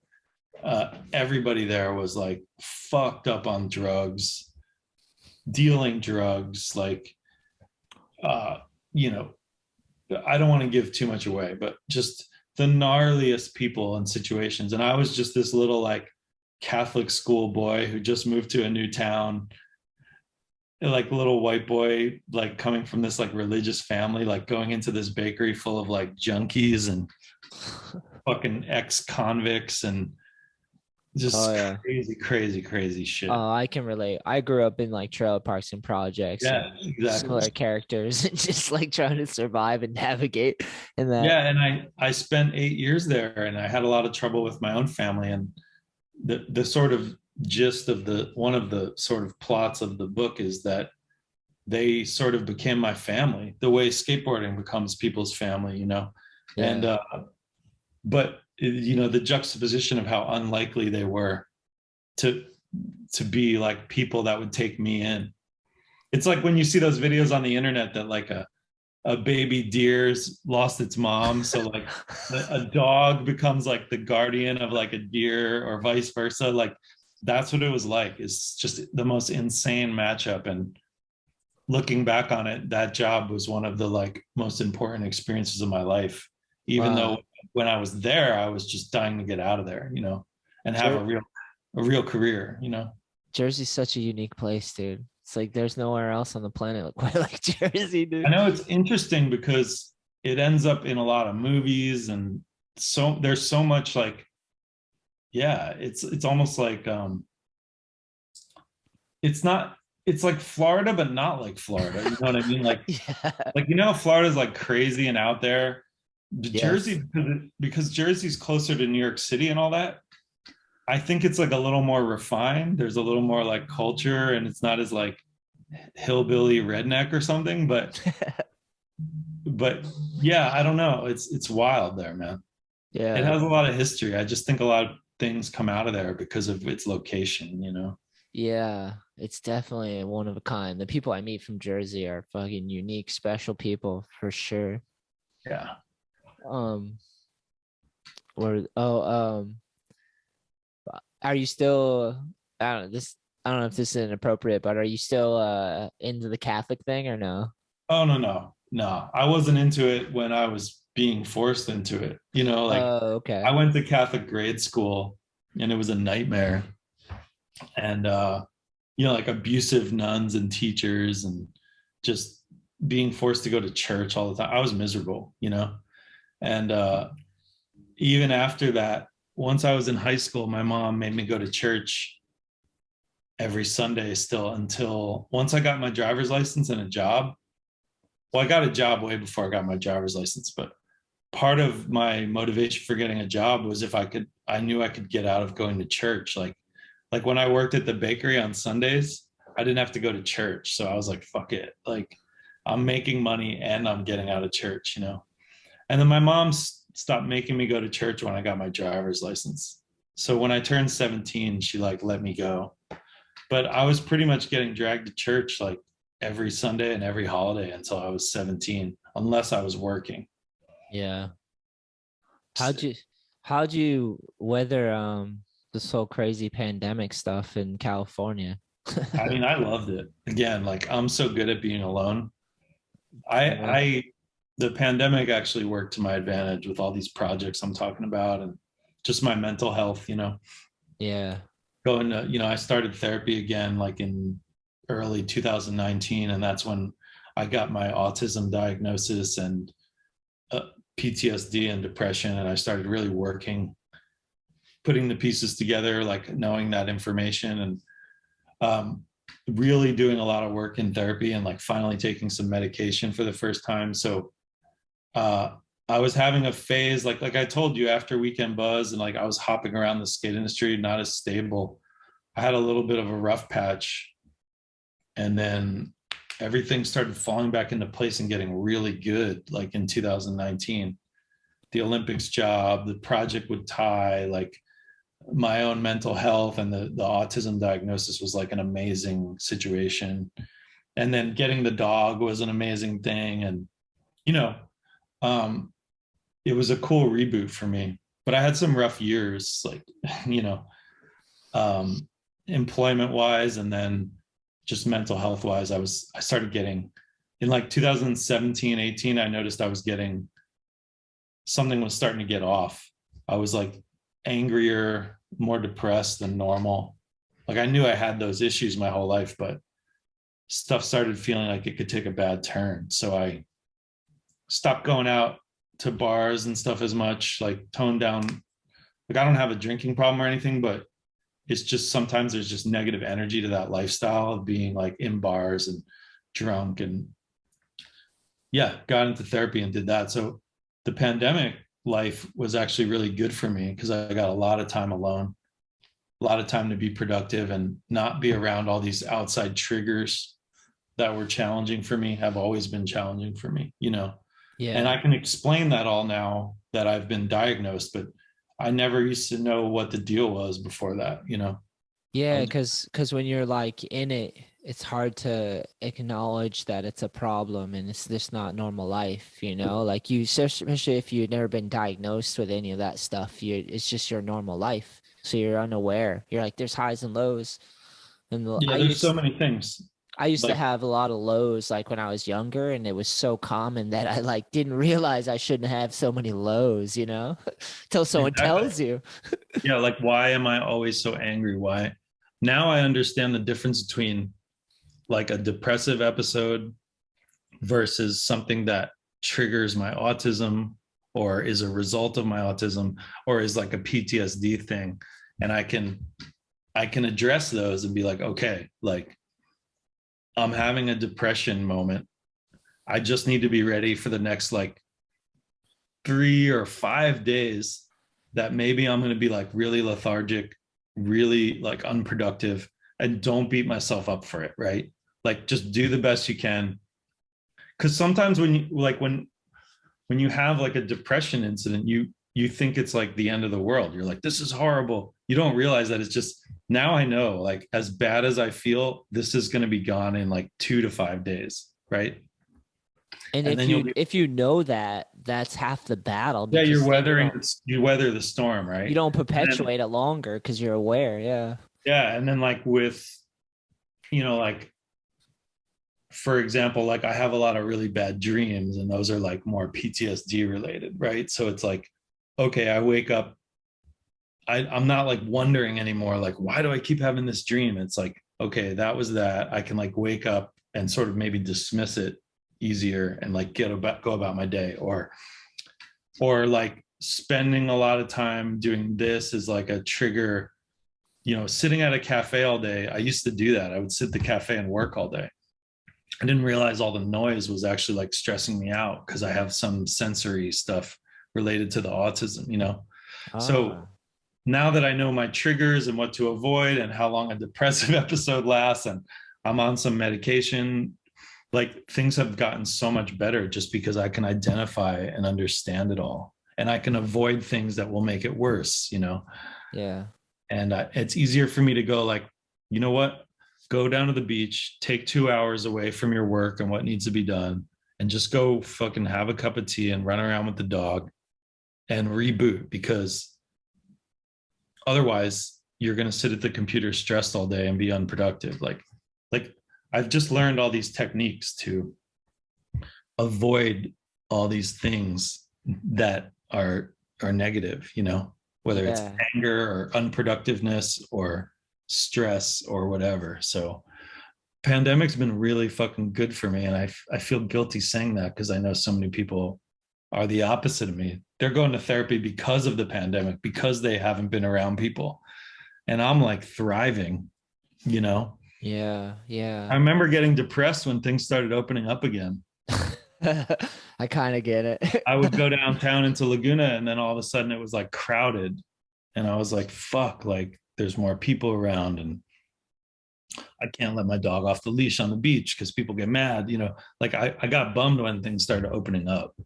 It's crazy because like there's like patterns that are passed on to us and we're unaware that we're acting out these patterns, you know? Like I dealt a lot with that. Religion actually helped me. I'm not religious or anything, but I love the stories in the Bible and I listen to Mhm. like I listen to it a lot. It helped me with the positivity thing. But like Well, the Bible, you got to think about it. The Bible is like the greatest book ever written. Whether you yeah. believe in the religion part of it or not, it's the most popular book in the on the planet in all of history. And Yeah. it's still like I reference like I just like the Bible for the work that it is. You know what I mean? So like in my writing a lot of times I'll like flip through the Bible and or think of something from Catholic school and be like, how can I apply this to my story? Not necessarily in a religious way, but it's just like it could be in a sort of dark way. It could be, but I mean, you don't have to be religious to even enjoy the Bible as like a work of art, you know? So true. So true. Yeah. It's like It anything else. You could extract a quote from Fight Club and be really motivated. And you can extract a quote from a Tarantino film or something, or from Gary Vaynerchuk, or you can also extract something from the Bible and be motivated or inspired. It's just art to me, you know? Yeah, it's a lot of stories that people held so closely that they managed to like cobble it together and carry it forward. And like, it's like information and data on the human experience. Those stories are just, and it's edited by, it's like insane that it has a narrative story to it and it's all come together from multiple sources. It's insane, but it helps. Like, it helped me a lot dealing with the depths of life, you know, like, and understanding the highs and the lows of life and the stories. Um, yeah, uh, it's good that you're self-aware enough to and you're willing to get help and be able to see that these are things. Like for me, it's been a learning process for sure.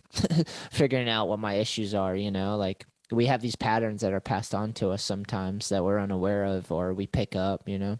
For me, a lot of my mom. Oh, are you still there? I don't hear your audio. Think you have to find your audio. There you are. Yeah, for me, like Yeah. just growing up with my mom and like having to learn a lot about adult shit as a little kid, the Bible put it into context to me sometimes where I was like, oh, I see where she's going wrong or the issue she has, you know, and like it kind of helped me like realize that. And then I knew I had the burden of like my mom raised me, you know, so I was like, oh, I have these patterns and bad habits that I learned from her, you know, and now I'm dealing with it like as an adult and I'm not fully aware of it. I'm like, oh, I have these days that are horrible. And it's like, oh, I watched my mom do that. Or, you know, like, oh yeah. Putting it together is hard sometimes. Yeah, it's crazy. I mean, I'm a big believer in therapy because, well, I'm also a big believer in like people slowing their roll on fucking having kids if they're not going to be good parents. That's the first thing. I think it's out of control how many people have kids that are just going to mess them up and make more disaster of the human beings. But Yeah. um that's why I'm a big believer in therapy and stuff because, and it doesn't necessarily have to be the therapy of like going to a therapist the way I do. I mean, there's other forms of it, but maybe it's meditation. I don't know, but I'm a big fan of self-improvement and like not bullshit self-improvement, like real self-improvement, like, you know, like doing the work and like trying to understand and fix all the shit in your head that makes you anything but happy and then could bleed into other people, like, stuff that would make other people bummed out, you know what I mean? Like you got to fix yourself so you can be good for other people is what I'm saying. Yeah. Fully. And I wish people would think of that before having kids or before getting married, because I feel, maybe this seems kind of grim and negative, but I look around and I see a lot of people just fucking other people up. you know, they're, you know, I'm the product of parents who didn't really communicate with me too much. You're the product of your mom and how she was, or, or we're the product of like divorced parents or people who never had a father. Like, I wish people would think about this stuff before they had kids more, you know, like make sure you're solid, like, you know, Yeah. but whatever, you know, you can't sit there and like control population control, you know, like, but It's like it's a battle between your heart and your mind, you know. Sometimes your heart's driving and sometimes your mind's driving you. It depends. I do wish everybody was a little more together so they weren't messing each other up, you know. Yeah. That's hard, man. It takes time. I love my mom to death, but she had like developmental issues and was narcissistic, and like she had a lot of issues, and then like she did drugs, and it wasn't like all her fault. Like she had things that happened to her that justified these things. And you know, you build these patterns and habits and you're unaware, or you think you're powerless, and then you're just like playing out these fucking dramas that don't need to be played out, and then they pass on to the next if you don't resolve them in your lifetime. It's just this gross cycle, you know.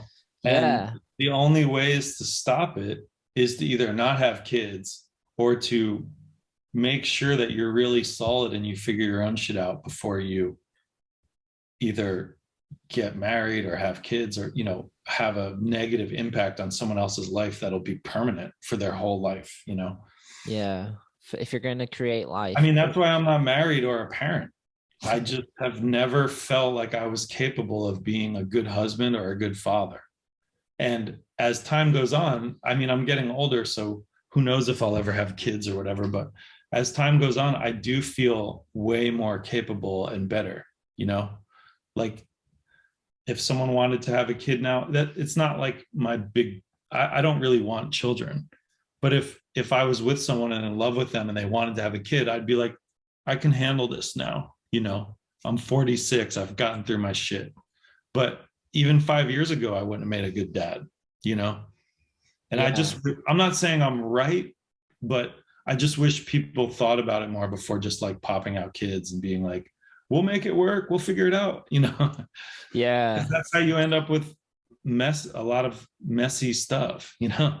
Yeah. No, agreed. Fully agreed. Sometimes you have to be like, you have to create your life before you create a life, you know, and then that helps you, because once you have to be the best version of yourself, you know? Yeah, once you realize you have sovereignty and power of your own life and can kind of manage that, then to create a life is less scary. Sometimes it works the opposite way though too, like people just create life and then it turns something on in them and it makes them rise to their better self. That's not always the case, but no, I mean, there are definitely, I don't want to say there's benefits to having a hard life, but there's definitely plenty of examples out there of people who have created or become great, you know, created greatness or become great because they've had crazy lives, you know? Oh yeah. Some of the most interesting people have. But also they're still tortured inside, you know? Yeah. So it's, you know. I've learned about that, letting that go. I used to torture myself all the time because it's just like patterns play out, you know? You're not aware. You're like, oh, I'm just torturing myself. And then you realize it and you're like, I wasted so much time just fucking creating this hell for myself.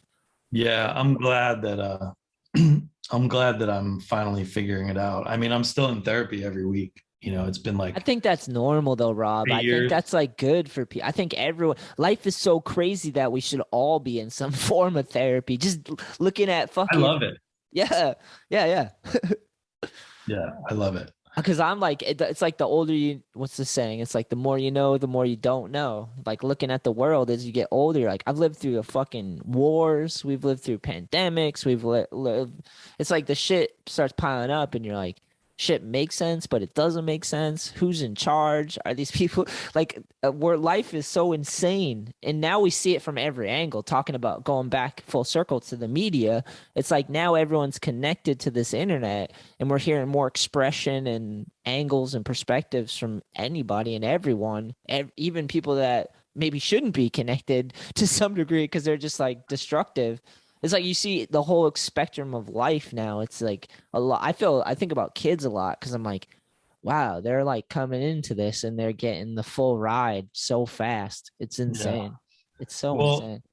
Something I've been thinking a lot about lately is like, especially within skateboarding, there's all these mental health discussions now, but we're actually kind of losing more people than ever, um, I think suicide and like a lot of mental health issues, like we lost Ben Ramers, we lost Henry Gartland, other people might be turning to drugs and like not purposely killing themselves, but putting themselves in situations because of their mental health and that's kind of the point of this new show I'm doing, actually. Is the new show isn't going to be Weekend Buzz. It's not going to be sitting there drinking, like having a good time. Like that's kind of, to me, that's already been done and people are doing it now, like for me, I want to do something that sits and talks about these difficult things that everyone's been through and, share these stories so that people watching can be like, oh, I felt that way. I lost my brother, or I'm trans and I had a hard time with it and my parents disowned me. Like the point of this show is to sort of discuss pretty heavy topics and people like surviving, like, so the first episode is, I'm hoping it's going to drop next week, but it's with a skater that nobody really knows. Her name's Richie Batris, and she's a trans woman. I think I'm saying this right. Wait, so she was a guy and she transitioned to a woman, correct? A skater, yes. Yes. And she's still transitioning. Like it's a journey. It's different for everyone. But so she contacted us at USA Skateboarding before our national championships this year, the Olympic qualifiers, and she was like, "Can I enter in the women's?" And we were like, wow, this is different. This, we haven't seen this before. And so Josh Friedberg, who's runs the organization, had to like contact the Olympics, like the head of the IOC, and be like, what are the rules? And in the meantime, the deadline was approaching. So I just told her, I said, dude, you should just enter. Like, you know what I mean? Like, I hate to like tell you to do something that might not work out, but I think you should enter. I think it's awesome that you want to try. And she did her video submission, qualified first in the open qualifier, and then was disqualified because to compete as a woman or a man, you need a certain testosterone level according to the Olympic rules. So we found that out after she did her submission and qualified. So her run ended up not counting. And so nobody knows her, but the idea was like, let's have this discussion, whether you agree, whether you think she should have been able to compete or think she shouldn't be able to compete, or that there needs to be a new trans category or whatever, right? Whatever you think, like, let's hear her story and about it. And I think it's a story that there's a lot of people out there in the world now who it'll be comforting and cool to hear it. She talks about, going all the way back to childhood, like dressing up in her mom's clothes and painting her nails and her parents getting mad and, all this crazy stuff all the way till now, where she's transitioning further into being a woman, but still skating, still ripping, like, and I've got a lot of ideas for guests lined up that have these crazy stories. It's not going to be about like shitting your pants in a tour van, like Weekend Buzz, it's a totally different direction, one-on-one, like serious conversations focused on, certain struggles or accomplishments or elements of a person's life, Yeah. Maybe it's an overcoming addiction. Maybe it's coming out of the closet. Maybe it's losing, maybe it was losing like a really close loved one that like fucked your whole life up, Yeah. So yeah, and I want it to be this, like, it's not just me going like, let's talk about mental health. It's like, here's all these situations that have a tremendous impact on like our own well-being that are going on in the world. And if we can all be open and share stories, maybe it'll be helpful, on a level of like, you're not alone, or this is how they dealt with it, or they had a rough childhood, but they came out okay and they succeeded. Like, I feel like it's mental health related without being like, check in on your friends and you have to do this. It's, No, so I think it's want to awesome. make a focus on talking and sharing stories and and showing how everyone's enduring and dealing with this shit that everybody deals with. Yeah, I admire it. I think it's an awesome idea. And like when I was growing up, I like that's what I was searching for, was that show or like someone to talk to about heavy topics and subjects. Cause I remember I was saying earlier, like how I used to get mad at like my peers in school and stuff. Cause I was dealing with adult shit and they were just being kids, they had the freedom to just be careless kind of, with their thoughts and their words and sometimes how they act. And I always felt this like heavy weight of like, all the shit I was carrying with me, and I didn't want to like I knew I could influence people in a bad way. Like I knew I could be a negative influence because I watched like people I cared about do that. So it's Yeah. hard to like it would have been amazing to me, which it was. Like you guys helped me out a lot, to be honest. Like a lot of the journalists in skateboarding like that like listened to my story and let me talk to them about it and stuff. That shit fucking helped me out so much because you just carry this stuff around and it's like sometimes people aren't capable of having the conversation because it's too heavy to like it makes them uncomfortable. But like to Yeah. someone that's carrying a bunch of weight, to be able to talk with someone that can like listen to it and express it and understand, and that comforting place is like it's good for people. And especially just dealing with life and like the shit that we've all been through together Yeah. collectively, the change that we're going through too, at the pace that we're going through right now. Like it's good to have a platform or to create a show where that's okay to talk about. And it's not like Yeah. they have to come on and get wasted and just talk about dick jokes all the time. That's fun too. Yeah. But like it's And nice that's to my have that point. balance.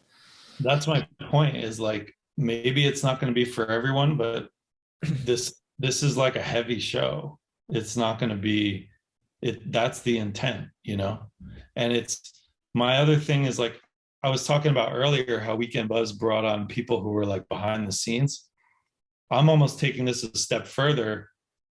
Like, my first guest is somebody nobody knows. She's not even in the industry. She's just a skater. You know what I mean? Yeah. Like, I talked to some pros who will be on. I've talked to some industry people who will be on, but I'm not scared to have essentially someone nobody knows who has an interesting story.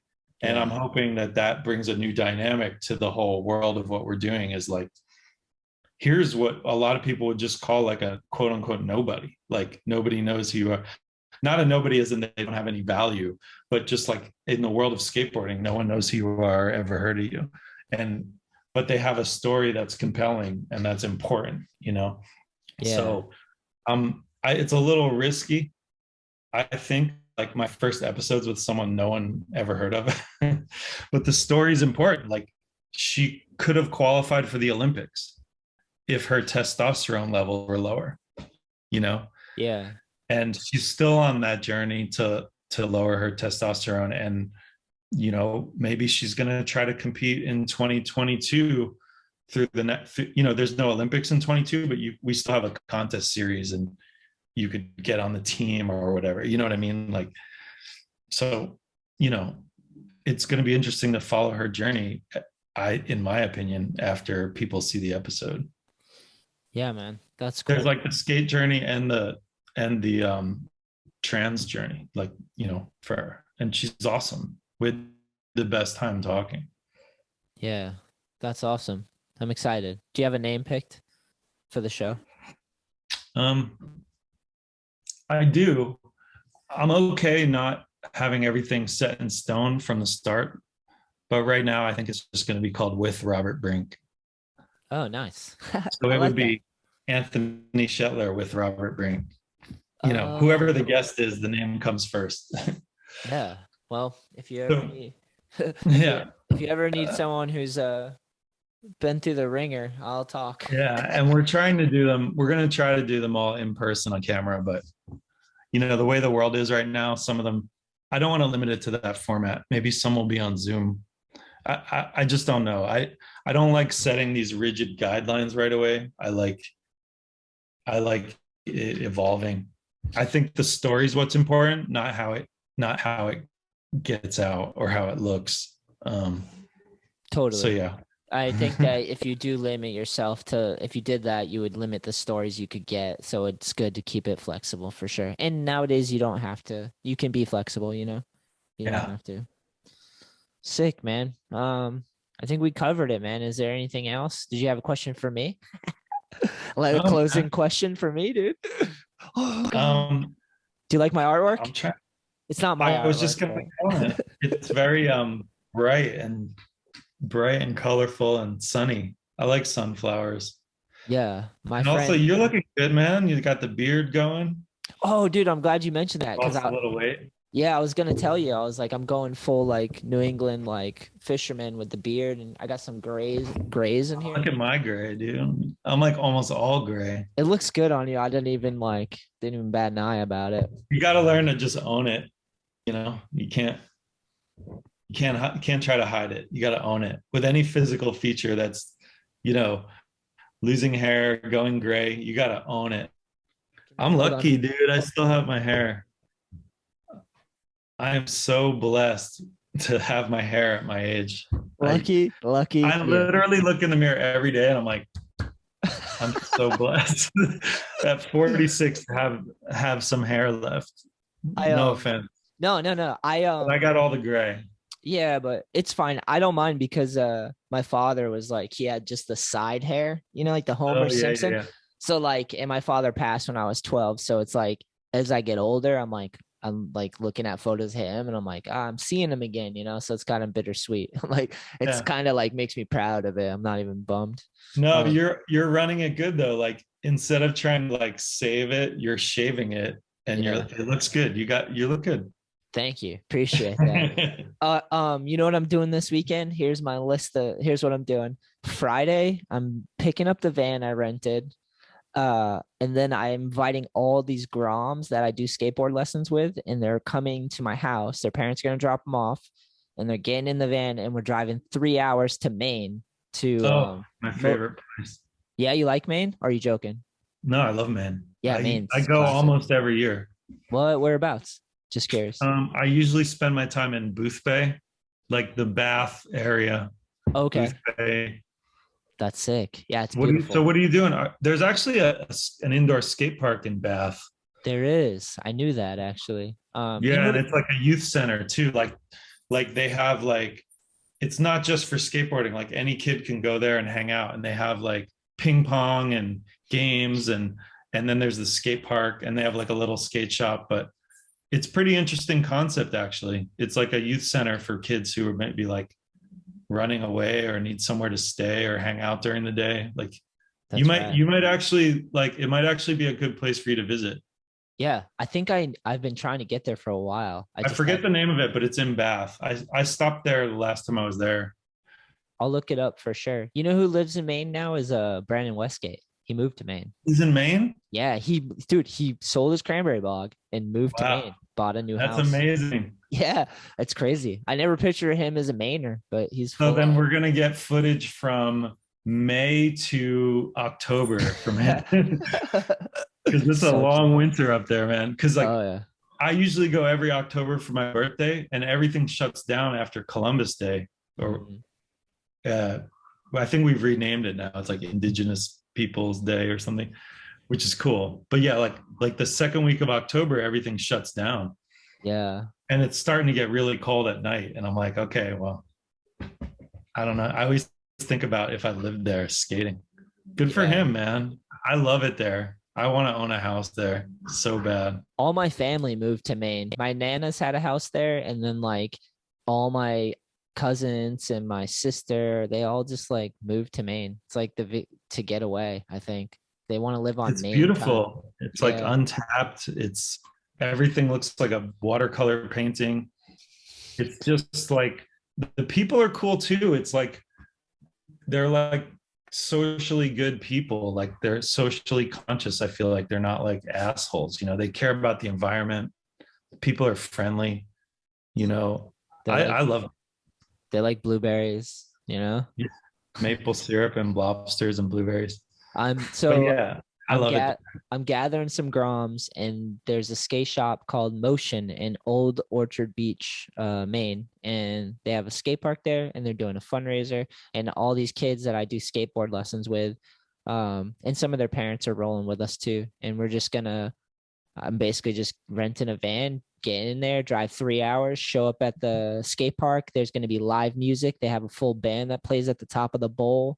And then they set up a graffiti wall so kids can like practice their art. And then there's a sick park and we do skate jams. And then we're just going to 3-hour drive back. So in one day on Saturday, it's just going to be a full day. Yeah. I'm so excited because like my favorite skater nowadays is Chloe Antonoli. And she's like she just turned 13.